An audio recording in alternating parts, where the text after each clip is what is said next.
Heureux de vous retrouver pour la cinquième pensée autour du psaume 119. Nous lirons les versets 89 à 112. À toujours, ô Éternel, ta parole subsiste dans les cieux. De génération en génération, ta fidélité subsiste. Tu as fondé la terre et elle demeure ferme. C'est d'après tes lois que tout subsiste aujourd'hui, car toutes choses te sont assujetties. Si ta loi n'eût fait mes délices, j'eusse alors péri dans ma misère. Je n'oublierai jamais tes ordonnances, car c'est par elles que tu me rends la vie. Je suis à toi, sauve-moi, car je recherche tes ordonnances. Des méchants m'attendent pour me faire périr, je suis attentif à tes préceptes. Je vois des bornes à tout ce qui est parfait, tes commandements n'ont point de limite. Combien j'aime ta loi, elle est tout le jour l'objet de ma méditation. Tes commandements me rendent plus sage que mes ennemis, car je les ai toujours avec moi. Je suis plus instruit que tous mes maîtres, car tes préceptes sont l'objet de ma méditation. J'ai plus d'intelligence que les vieillards, car j'observe tes ordonnances. Je retiens mon pied loin de tout mauvais chemin, afin de garder ta parole. Je ne m'écarte pas de tes lois, car c'est toi qui m'enseignes. Que tes paroles sont douces à mon palais, plus que le miel à ma bouche. Par tes ordonnances, je deviens intelligent. Aussi, je hais toute voix de mensonge. Ta parole est une lampe à mes pieds et une lumière sur mon sentier. Je jure, et je le tiendrai, d'observer les lois de ta justice. Je suis bien humilié. Éternel, rends-moi la vie selon ta parole.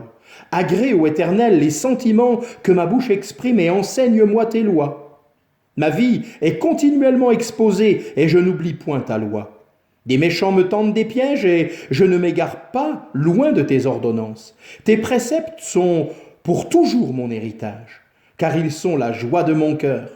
J'incline mon cœur à pratiquer tes statuts, toujours jusqu'à la fin. Amen. Si fermement qu'ait été établie la terre, comme nous le révèle le verset 90, la parole du Seigneur l'a été plus fermement encore. Quel bonheur!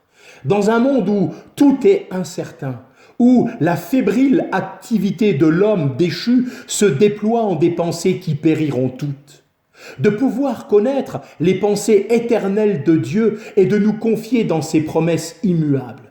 Le ciel et la terre passeront, mais ces paroles ne passeront point, nous révèle l'évangile de Matthieu au chapitre 24 et au verset 35. Au reste, toute la création n'a qu'un seul but, toutes choses te servent.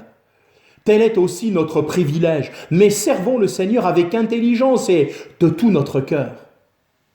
Christ seul a vraiment réalisé les versets 97 à 112. Il avait plus de sens que les anciens parce qu'il observait les divins préceptes, tandis qu'eux se contentaient de les enseigner. Il était plus sage que tous les ennemis qui lui tendaient des pièges.